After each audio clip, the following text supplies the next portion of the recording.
કરી શકે. વંદન વિના બીજો કોઈ જીવ પાસે ઉપાય નથી. જગતના માલિક ભગવાન, ભગવાનને ભાવપૂર્વક વંદન કરો. કેટલાક લોકો મંદિરમાં બહુ સેવા કરે છે, પણ તે સેવા કર્યા પછી એમનો અભિમાન વધે છે. એમને એવું લાગે છે આ બધું મંદિર હું જ ચલાવું, આ બધી મારી સેવા. ભગવાન કાલમાં સ્મિતા હાસ્ય કરે છે, મારું મંદિર તું શું ચલાવવાનો હતો, તને અક્કલ નથી, તારું ઘર હું ચલાવું. મેં આપ્યું છે.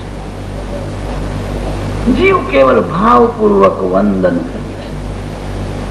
એવી આદત પડે કે 2-3 મિનિટ થાય કે ભગવાનને વંદન. બહુ સરળ છે, અતિ કઠિન પણ છે. નાક પકડવાનું નહીં, પ્રાણાયામ કરવાનું નહીં, કોઈને દાન આપવાનું નહીં, શરીરને જરાય ત્રાસ નથી. 2-3 મિનિટ થાય કે તમારા ભગવાનને યાદ કરો. જે દેવની તમે પૂજા કરો, દેવના મનથી દર્શન કરો, દર્શન પછી વંદન કરો. 2-3 મિનિટ થયા પછી ભગવાનના દર્શન કરો. વંદન સર્વકાળ થઈ શકે. ભગવાનના એક એક ઉપકારને યાદ કરો.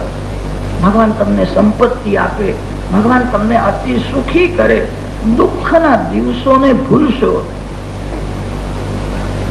જીવ જયારે બહુ સુખી થાય છે અને ત્યારે દુઃખના દિવસોને ભૂલી જાય. એક દિવસ મારી કેવી દશા,